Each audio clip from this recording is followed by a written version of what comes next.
Good evening friends, मैं रोहित प्रताप सिंह आप सभी का स्वागत करता हूं आरआर क्लासेस में। फ्रेंड्स, हम लोग सोशियोलॉजिकल पर्सपेक्टिव ऑफ एजुकेशन पढ़ रहे थे, उसी को आगे कंटिन्यू करेंगे। और अब हमारा टॉपिक है अंतर्राष्ट्रीय सद्भावना और वैश्वीकरण। अंतर्राष्ट्रीय सद्भावना से मतलब कि सभी का आपस में संबंध, मेलजोल, तालमेल है ना वो।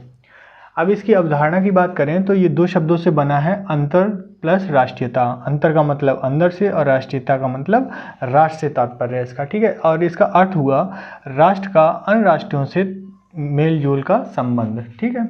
अब ये मेल जोल व्यापार और यातायात है ना, इन सभी से हो सकता है, ठीक है। अंतर्राष्ट्रीय का क्या है संबंध का, इंटरनेशनलिज्म है इंग्लिश में इसको। इसका इंग्लिश में अर्थ है pertaining of relationship between the nation, ठीक है।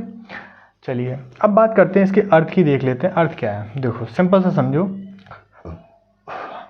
विश्व बंधुत्व, विश्व मैत्री और विश्व नागरिकता पर आधारित भावना से है पहली चीज। अब क्या क्या है वो समझो। इसके अनुसार कोई भी व्यक्ति केवल अपने राज्य का ही नहीं बल्कि विश्व का नागरिक समझने लगता है। मतलब जैसे वही मैंने पहले बोला था, चक दे इंडिया का एग्जांपल दिया था कि लोग अपने स्टेट के लिए ना खेलें, एक इंडिया के लिए खेलें। तो वही है कि यहाँ कोई अपने कंट्री के लिए ना मतलब कंट्री की भावना ना रखे, इस पूरे संसार की भावना रखें और संसार में अच्छी तरीके से रहें, पर्यावरण और सभी को मतलब समान समझें, चाहे जीव हो, मतलब कोई प्राणी हो या मनुष्य हो, कोई भी, ठीक है वो। तो अपने राष्ट्र के हितों को भूलकर विश्व के सभी राष्ट्र तथा उनके निवासियों के कल्याण के लिए, और यहाँ सिर्फ जो है राष्ट्र के कल्याण की बात नहीं कही गई बल्कि पूरे विश्व की बात कही गई। और ये कहते हैं कि जो किसी राष्ट्र की जो तरक्की है वो अकेले कोई तरक्की नहीं कर लेगा, है ना, वो किसी न किसी के सहारे ही तरक्की कर सकता है, ठीक है। कल्याण जो है वो अगर आप किसी का करते हैं तो आपको जाहिर सी बात है अच्छा फल मिलेगा, ठीक है। चलिए अब आवश्यकता की बात करें क्या है, तो एक राष्ट्र की दूसरे पर निर्भरता, क्योंकि भाई बहुत से राष्ट्र ऐसे हैं जो वंचित हैं, है ना। तो और विकासशील, ये देखो तीन कैटेगरी होती हैं, एक विकसित राष्ट्र होते हैं, एक विकासशील होते हैं और एक अविकसित होते हैं। विकासशील जैसे कि भारत, और विकसित जो विकसित हो चुके हैं जैसे अमेरिका, है ना। और जो बात करें अविकसित, जो कि विकसित नहीं है, बहुत ही गरीब है ना, वो वाले राष्ट्र। तो वो राष्ट्र जो अविकसित हैं उन, और जो राष्ट्र विकासशील हैं या विकसित हैं उन पर निर्भर रहते हैं, ठीक है। संकीर्ण राष्ट्रीयता की से मानव कल्याण असंभव है। मतलब अगर कोई राष्ट्रीय भावना रखता है, समझ लो, अगर कोई राष्ट्रीय भावना रखते तो उससे हम मानव कल्याण कर नहीं पाएंगे। वैज्ञानिक एवं तकनीकी शैक्षिक विकास के लिए बहुत ज़रूरी है, मतलब अगर अंतर्राष्ट्रीय सद्भावना होगी तो उसके लिए बहुत ज़्यादा ज़रूरी है। वैश्विक कुटुंबकम की भावना का विकास करें। विश्व बंधुत्व आत्मा की एकता पर आधारित है। पिछड़े राष्ट्रों को विकसित करना। विश्व शांति एवं सद्भावना के विकास के लिए, इन सभी पॉइंट ऑफ व्यू के लिए हमारा जो है अंतर्राष्ट्रीय सद्भावना आवश्यक है, ठीक है। इसकी क्या क्या विशेषताएं हैं, सभी राष्ट्रों में प्रेम, सहयोग एवं सह अस्तित्व, ठीक है, ये ज़रूरी है। विश्व शांति के सिद्धांत का समर्थन, मानव कल्याण को प्रोत्साहन करना, युद्धों पर होने वाले व्यय की बचत, मतलब जो भी युद्ध वगैरह होते हैं उनकी बचत करके हम तकनीकी में, शिक्षा में, किसी में भी लगा सकते हैं, है ना। बात करें उदार राष्ट्रों पर बल, मतलब जो भी राष्ट्र होंगे वो कट्टरवादी ना होके उदारवादी होंगे, जैसे इंडिया अपना काफ़ी उदार है। संकीर्ण हितों पर बल, ठीक है, मतलब जो छोटे मोटे हित होते हैं, मतलब छोटी मोटी आवश्यकताएं होती हैं, जो भी गरीब हैं, जैसे एक मान लीजिए एक राष्ट्र में, एक राष्ट्र देश है जैसे अपना इंडिया, इसमें जैसे कोई गरीब जो है राज्य है, ठीक है। तो जैसे मान लेते हैं पूर्वोत्तर भारत, ठीक है, पूर्वोत्तर भारत की बात करें हम तो ज़्यादा से ज़्यादा चीज़ें इधर साइड में भेजी जाती हैं, क्योंकि इधर का एरिया थोड़ा ट्राइब्स एरिया पड़ जाता है ना। तो पूरा का पूरा कंट्री, जैसे अब जैसे बिहार में बाढ़ आती है, ज़्यादातर बाढ़ आती है, असम के साइड में बाढ़ आती है ज़्यादातर, है ना। तो पूरा देश जो है वो उनकी मदद के लिए जुट जाता है। ऐसा इंडिया में होता है ना। अब ऐसा ही पूरे विश्व में हो और विश्व के किसी एक पर्टिकुलर देश, जैसे श्रीलंका है, श्रीलंका में अभी आपातकाल लग गया था, तो जैसे श्रीलंका का जो है वो आपातकाल लगा तो पूरा देश उसकी मदद करे। तो यही अंतर्राष्ट्रीय सद्भावना का विकास होता है, ठीक है। और भाई चलिए आगे देखते हैं सीमाएं क्या होती हैं। देखो, अगर अंतर्राष्ट्रीय जो सद्भावना विकसित होगी तो स्पर्धा खत्म हो जाएगी। क्यों हो जाएगी? अगर एक भिखारी को बैठे बिठाए चीज़ें मिल जा रही हैं तो भिखारी का धंधा इसीलिए सबसे अच्छा है कि बैठे बिठाए रुपए मिल रहे हैं, ठीक है। तो भाई अब अगर कोई काम कर रहा है तो काम करने में जब स्पर्धा होती है तो लोग अच्छा से अच्छा करने की कोशिश करते हैं, है ना। तो वो ख़त्म हो जाएगी राष्ट्रीय भावना में। राष्ट्रीय भावना अगर लोगों के अंदर ज़्यादा मानवता आ जाए और वो सिर्फ और सिर्फ सभी के लिए अच्छा सोचे, तो ये लोग जो क्या बोलते हैं, जो लोग काम चोरी करते हैं ना और जो सिर्फ मक्कारी वाली काम सोचते हैं वो कहीं ना कहीं इनको फिर शोषण करने लगेंगे, है ना। तो ऐसे में स्पर्धा खत्म हो जाएगी और विकास का होना असंभव हो जाएगा, ठीक है। बिना स्वार्थ के लोग जो होंगे वो कर्महीन हो जाएंगे, फिर ऐसे लोगों को फिर काम करने में मन नहीं लगेगा। बिना किसी स्वार्थ के सहायता करना असंभव हो जाएगा। फिर लोग भी सोचते हैं कि भाई यार ये लोग फ्री फंड में रुपए कमा रहे हैं, हम क्यों ऐसा करें। तो जो लोग सोचते भी थे ना वो भी फिर करना बंद कर देंगे, ठीक है। एक कहते हैं ना, अधिकता हर चीज़ की बुरी है, तो किसी हद तक करें, ज़्यादा ना किया जाए। धनी वर्ग निर्धन वर्ग की सहायता नहीं, शोषण करेगा। मतलब सहायता छोड़ो, पहले शोषण पहले होगा उसका, जो भी गरीब होगा। क्योंकि उस टाइम पीरियड पे फिर देखो, जो व्यक्ति जेन्युइन है, मतलब गरीब है, आर्थिक रूप से परेशान है, उसका हम मानते हैं। और जो लोग शौक में भीख मांग रहे हैं या इसको एक व्यवसाय ही बना लिया, उसका क्या? ये भी तो है ना। राजनीतिकता को बढ़ावा मिलेगा, इससे फिर लोग राजनीति करने लगेंगे, है ना। धार्मिकता को लेके कितना होती है।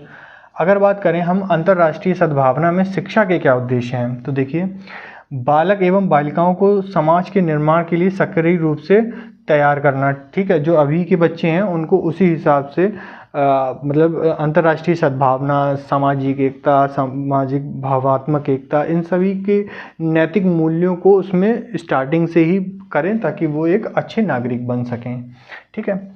छात्रों को संसार के समस्त व्यक्तियों के रहन सहन के ढंग, मूल्यों, आकांक्षाओं से परिचित कराना। देखो, बच्चा अगर सभी लोगों के बारे में जान जाएगा, है कि कौन कैसा रहता है, किसकी क्या मुसीबतें होती हैं, है ना, तो वो दूसरे की पता उसको, मतलब नॉलेज रहेगी कि किसके साथ कैसा व्यवहार करना है ना।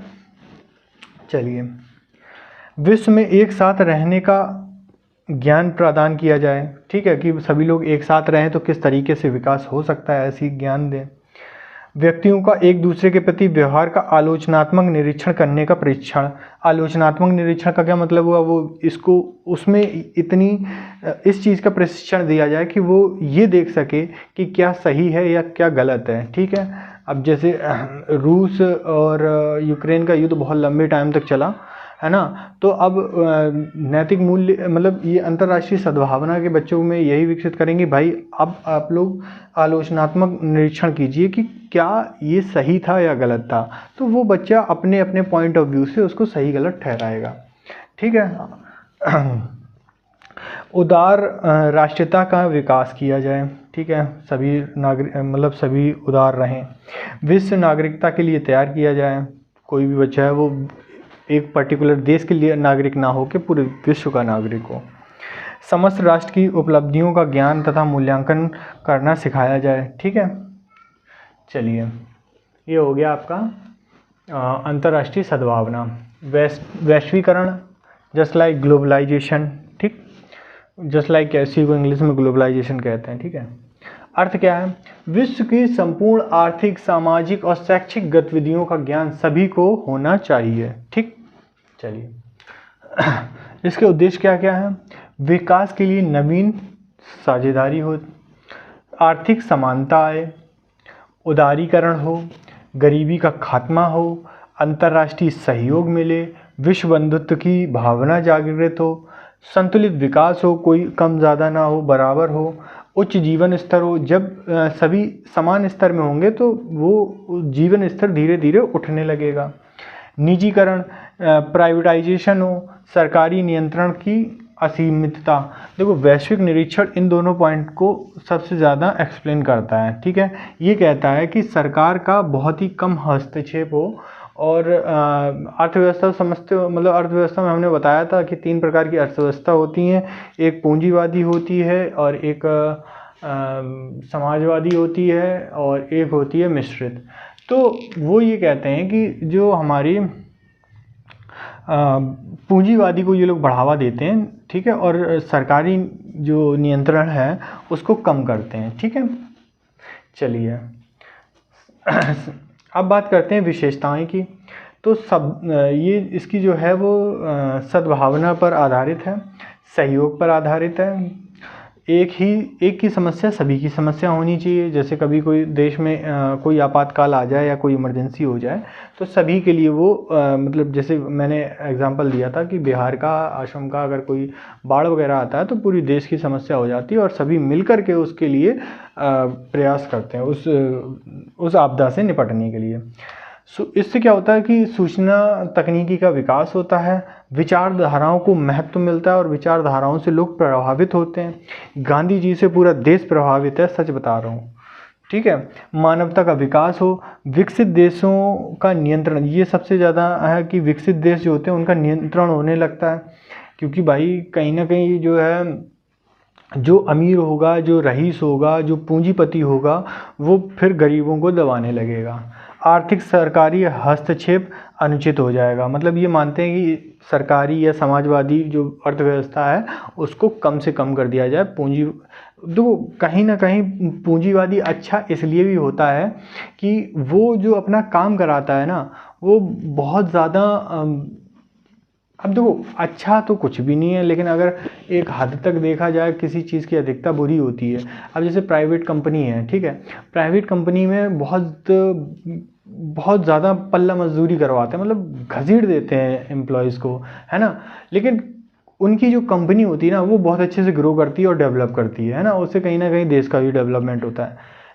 डेवलपमेंट वहाँ इम्पोर्टेंट पॉइंट रखता है, लेकिन वो एम्प्लॉयज़ जो वहाँ वर्क कर रहे हैं उनका फिर वो क्या बोलते हैं, उनका ग्रोथ का क्या, उनकी पर्सनल लाइफ का क्या, थोड़ा सा हर चीज़ में कमी तो होती है, हर सिक्के के 2 पहलू होते हैं ना, तो वही चीज़ है ये। ठीक है, अब बात करते हैं आवश्यकता की। तो वैश्वीकरण की आवश्यकता क्या है? सबसे पहले तो आवश्यकता आविष्कार की ही जननी है। ये किस में कहा गया था? सुपर 30 में कहा गया था। टीवी देखते रहा करो, मूवीज़ वगैरह, बहुत कुछ सीखने को मिलता है। इवन अभी तक मुझे जब मैं कंपटीशन की तैयारी करने लगा था तो जितने भी टीचर मिले, मतलब जितने क्या, ज़्यादातर टीचर्स जो हैं वो सोशल के हैं, है ना। ये मैंने देखा है कि जितने भी सोशल के टीचर होंगे, मतलब सोशल साइंस के, तो वो मेनली क्या होता है ना कि उसमें मूवीज़ वगैरह का एग्जांपल ज़्यादा देते हैं, और सही भी है, वो बच्चे जल्दी कनेक्ट भी कर लेते हैं, है ना। चलिए, इसमें क्या होता है, बेरोज़गारी की समाप्ति के लिए ये ज़रूरी है वैश्वीकरण। ठीक है, गरीबी को हटा दो, वो भी ज़रूरी है। सुदृढ़ अर्थव्यवस्था हो जाती है इससे। तकनीकी शिक्षा का विकास हो जाता है जब ग्लोबलाइजेशन होता है। सुधार, स्वास्थ्य सुधार के लिए, अब भाई कोरोना आया था, पूरा देश लगा हुआ था, अगर कोई एक पर्टिकुलर देश अगर इसमें लगता तो भाई साहब खुद सोचो कि क्या इतनी जल्दी वैक्सीन वगैरह बना ले गए, बताओ। जबकि इतना पूरा देश लगा हुआ है तब भी वो नहीं ढूंढ पाए इलाज। अभी तो सिर्फ रोकथाम का वो है, वैक्सीन वगैरह है, लेकिन इलाज अभी भी नहीं ढूंढ पाए। आर्थिक संरक्षण इससे प्राप्त होता है, पर्यावरण संरक्षण होता है। अगर एक देश अंधाधुंध पर्यावरण की क्षति कर रहा है और बाकी के लगाए पड़े हैं, पेड़ पौधे तो भी नहीं सही है। जब सब लोग मिलके काम करते हैं ना तो ही पृथ्वी सुरक्षित रहेगी। अब खुद सोचो कि आपके घर में 5-6 मेंबर्स हैं, उसमें एक जो मेंबर है वो गंदी मतलब बाकी तो साफ सफाई कर रहे हैं, सिर्फ एक बंदा ऐसा है जो चप्पल पहन के, गंदी चप्पल पहन के बाहर गया और बाहर से फिर अंदर आया, अंदर पोछा लगा हुआ है और गंदा करते हुए चला गया। कितना भी कोई सफाई कर ले लेकिन एक गंदगी से सब कुछ गंदा हो जाता है। वही एक मछली पूरे तालाब को गंदा कर देती, वो वाला सीन हो गया यहाँ पे, है ना। तो पर्यावरण ग्लोबलाइजेशन में सभी को एक साथ भागीदारी निभानी चाहिए। किसी के एक के जल संरक्षण से जल का संरक्षण नहीं हो जाएगा, किसी एक के पर्यावरण के मतलब पर्यावरण संरक्षण से पृथ्वी अच्छी नहीं हो जाएगी। सबका समान मतलब समान भागीदारी होनी चाहिए, समझिए। संतुलन स्थापित करने के लिए वैश्वीकरण आवश्यक है। वैश्वीकरण में क्या बाधाएं हो जाती हैं? पर्यावरणीय बाधाएं आ जाती हैं। जनसंख्या वृद्धि एक सबसे बड़ी बाधा है। सांप्रदायिकता मतलब अलग अलग लोग धर्म को मानते हैं, अलग अलग धार्मिकता को मानते हैं, है ना, अपना अलग अलग जो संस्कृतियां हैं उनको मानते हैं। तो इनसे ना जो अपने आप अपने धर्म संस्कृति को जो मानते हैं तो वो कहीं ना कहीं उस पर पॉजिटिव हो जाते हैं और फिर दूसरे को गलत बताते हैं और अपना सही बताते हैं। ये भी वैश्वीकरण में बाधा है, ठीक है। वैचारिक मतभेद, अपनी आइडियोलॉजी, किसी की क्या बोलते पूंजीवादी है, किसी की सामाजिक है, ये सबसे बड़ी गतिविधि है ना, बाधा है सबसे बड़ी। जातिवाद, भाषावाद, क्षेत्रवाद, ये भी सबसे बड़ी बाधा है। अपने इंडिया में नहीं, विदेशों में। और विदेशों में तो जैसे अपने यहाँ हिंदू मुस्लिम लड़ते हैं, वैसे अमेरिका में काले गोरे का बहुत ज़्यादा चलता है ना, और उसमें बहुत चलता है, अफ्रीका में। चलो अब लाभ देख लेते हैं भाई। लाभ क्या क्या है? अगर ग्लोबलाइजेशन हो जाएगी, सब लोग अच्छा सोचेंगे, विश्व बंधुत्व की भावना आएगी तो युद्ध की समाप्ति हो जाएगी, भय मुक्त समाज होगा, चारों तरफ शांति होगी, है, वैज्ञानिक विधियों का विकास होगा, सब लोग फिर देखो अगर युद्ध नहीं होगा तो सब लोग विकास की तरफ ही जाएंगे। अब खुद सोचो कि जो है बाबर और हुमायूं ने इतने मकबरे क्यों नहीं बना पाए? क्योंकि वो युद्ध में लीन थे, ठीक है। अकबर आए, अकबर ने स्टार्टिंग में युद्ध लड़े, लेकिन बाद में उन्होंने जब राजपूतों के साथ संधि कर ली, है ना, राजपूतों के साथ अच्छे संबंध बना लिए, तो उनको राजपूतों से कह दिया जाओ तुम लड़ाई करो जाके। और राजपूत तो शान में लड़ाई करना, उनको तो है भाई युद्ध करना हमारा काम है, हमारा धर्म है ना, तो वो युद्ध करने गए। तो अकबर ने बहुत सी चीज़ें लास्ट टाइम पे बनवाई, पहले कुछ नहीं बनवाया था, लास्ट टाइम पे बनवाई थी, है ना। और जो है फिर आए शाहजहाँ, जहांगीर, है ना, तो इनके टाइम पे कोई खास युद्ध नहीं हुए थे, तो ये फ्री बैठे थे, और फ्री बैठे थे तो इसलिए इन्होंने जो है ये जो भी इमारतें वगैरह हैं वो बनवाई, ठीक है। तो आदमी फ्री था इसलिए बनवाई थी, है ना। तो वही चीज़ है, अगर युद्ध वगैरह भयमुक्त नहीं होगा तो लोग फिर डेवलपमेंट की तरफ जाएंगे ना, तो वहीं फिर वैज्ञानिक विधियों का विकास होने लगा, लोग समस्या के समाधान पे फोकस करने लगे कि भाई समस्या क्या है, ये समस्या है, पानी की समस्या है, चलो इस पर कुछ ना कुछ करते हैं, है ना। अच्छा, पर्यावरण की समस्या, चलो एक कमेटी बनाते हैं, अलग अलग देशों में अलग अलग NGO चलाते हैं और इसको कहीं ना कहीं इसको अच्छा करते हैं और पर्यावरण को स्वच्छ करते हैं। ऐसी चीज़ें, मानव कल्याण की भावना उत्पन्न जो होती है, विकसित होती है, ठीक है। अब देखो हानि क्या क्या है। हानि है कि देखो जो विकसित हो जाएगा, है ना, जो विकसित है तो वो क्या नाम है, वो फिर अपनी चलाएगा, ठीक है। अब जैसे क्या नाम है, आपकी खुद सोचो, एक आपकी वो रिश्तेदारी में अच्छा करने की बात आई, तो अच्छा करने में आपके कोई भी हो, फूफा, ताऊ, चाचा, जो भी है, वो कोई एक बंदा जो है वो काफ़ी रईस है, तो रईसी में कह देगा ये पकड़ो रुपए और ऐसे ऐसे काम करो, और बाकी सब लोग करेंगे, है ना। और जो सबसे गरीब है ना, मतलब जो आपकी रिश्तेदारी में सबसे करीब होगा, वो उसकी बात मान के काम भी करेगा, है ना, कि भाई आगे अगर हमें कोई समस्या आई तो इनसे आर्थिक मदद हो जाएगी। तो ऐसे में तानाशाही या विकसित देश जो होगा वो नीचे वालों को फिर दबाने लगता है, ठीक है। वही ये कह रहा है कि तानाशाही का माहौल हो जाएगा, समानता की दृष्टिकोण का आवाज़, फिर समानता नहीं रहेगी, फिर तो ऊंच नीच की बातें आ जाएंगी। शक्ति का केंद्रीकरण हो जाएगा, जो विकसित देश होंगे उनके पास शक्ति हो जाएगी। नौकरशाहियों का जो नीचे तबके के लोग होंगे, है ना, उनको बेचारों का शोषण होने लगेगा। अविकसित देशों का उपेक्षा करने लगेंगे, फिर अविकसित देश जो होते हैं उनकी कोई इज्जत ही नहीं होगी, है ना। तो आई होप आपको अच्छा लगा होगा। ये सेशन अगर अच्छा लगा है तो प्लीज़ लाइक शेयर और सब्सक्राइब करें। आपके दो तीन ही वीडियो और रह गई हैं, आपका ये कंप्लीट हो जाएगा। ठीक है, तो फिर ठीक है, फिर मिलते हैं। Okay, thank you.